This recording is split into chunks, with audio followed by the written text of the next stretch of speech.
teman-teman, perkenalkan saya Esis Kanopi Hermi dengan NIM 2230103029 dan teman saya Elvira Winisa dengan NIM 2230103038. Kami dari kelas MPIA dengan jurusan Manajemen Pendidikan Islam.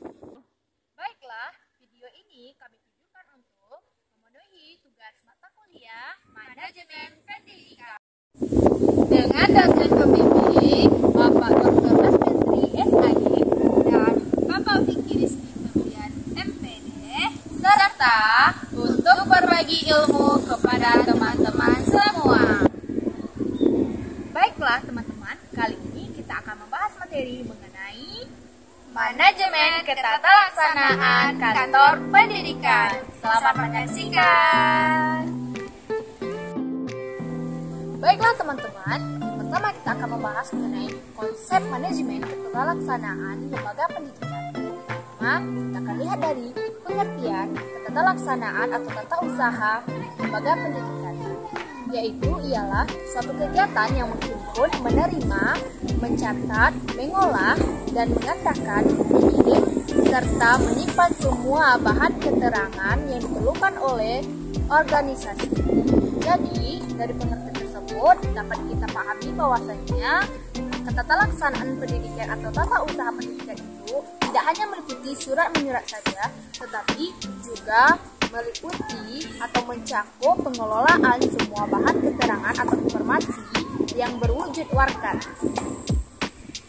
Baiklah, selanjutnya ialah konsep dasar ketatalaksanaan lembaga pendidikan. Yang pertama ialah menyangkut administrasi kurikulum, yang kedua menyangkut administrasi murid, yang ketiga menyangkut administrasi personil, yang keempat ialah menyangkut inventaris sekolah, yang kelima mengenai surat menyurat, yang keenam ialah penataan keuangan, yang ketujuh ialah menunjang kegiatan sarana prasarana, yang kedelapan ialah menunjang hubungan sekolah dengan masyarakat.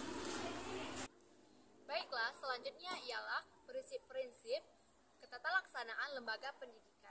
Yaitu yang pertama ialah prinsip pembagian kerja, yang kedua ialah prinsip wewenang dan tanggung jawab, yang ketiga ialah prinsip tertib dan disiplin, yang keempat ialah prinsip kesatuan komando, yang kelima ialah prinsip semangat kesatuan, yang keenam ialah prinsip keadilan dan kejujuran.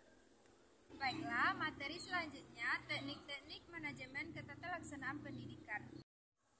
Yang pertama menghimpun, yaitu kegiatan mencari dan mengusahakan tersedianya segala keterangan-keterangan yang tadinya belum ada atau berserakan di mana-mana sehingga siap dipergunakan bila mana diperlukan.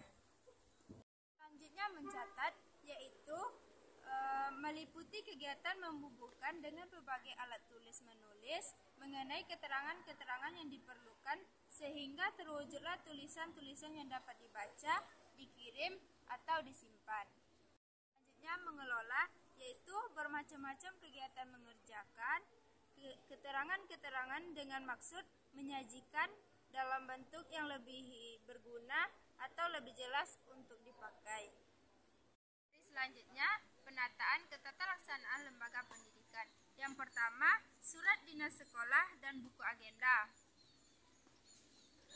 Surat yang bersifat kedinasan, baik dinas pemerintahan maupun dinas swasta, biasanya bersifat resmi dan menggunakan bahasa Indonesia baku.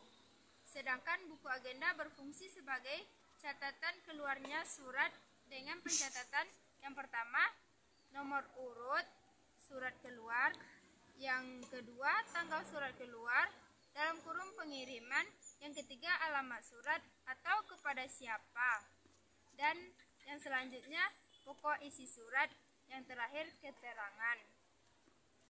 Yang kedua yaitu buku ekspedisi, yang berfungsi sebagai bukti bahwa suatu surat yang dikirim sudah sampai kepada alamat atau petugas yang telah diserahi tanggung jawab. Ketiga, buku catatan rapat sekolah. Notulen berfungsi sebagai untuk catatan proses, hasil, atau keputusan yang diambil pada saat rapat sekolah. Biasanya disebut rapat dewan guru atau rapat guru. Berdasarkan materi yang dibicarakan dalam rapat sekolah, rapat tersebut antara lain yang pertama rapat kenaikan kelas, yang kedua rapat kelulusan ujian, yang ketiga rapat penerimaan murid baru, dan yang selanjutnya rapat pembagian tugas mengajar. Yang keempat, buku pengumuman. Buku pengumuman ini berasal dari kepala sekolah, dimaksudkan sebagai media informasi atau pemberitahuan yang ditujukan kepada para guru. Adapun isi pengumumannya dapat bersifat instruksi bermacam-macam. Pada intinya selalu menyangkut masalah pembinaan sekolah. Setiap guru yang sudah membaca pengumuman tersebut diwajibkan membubuhkan tanda tangannya sebagai tanda bahwa ia telah membacanya. Dengan demikian, buku pengumuman ini lebih tepat dibandingkan papan pengumuman. Jika pengumuman itu ditujukan kepada murid, buku pengumuman juga bisa dipakai, tetapi seorang petugas sekolah harus ditunjuk untuk dibacakannya di setiap kelas. Pertama yaitu kegiatan administrasi yang didindingkan.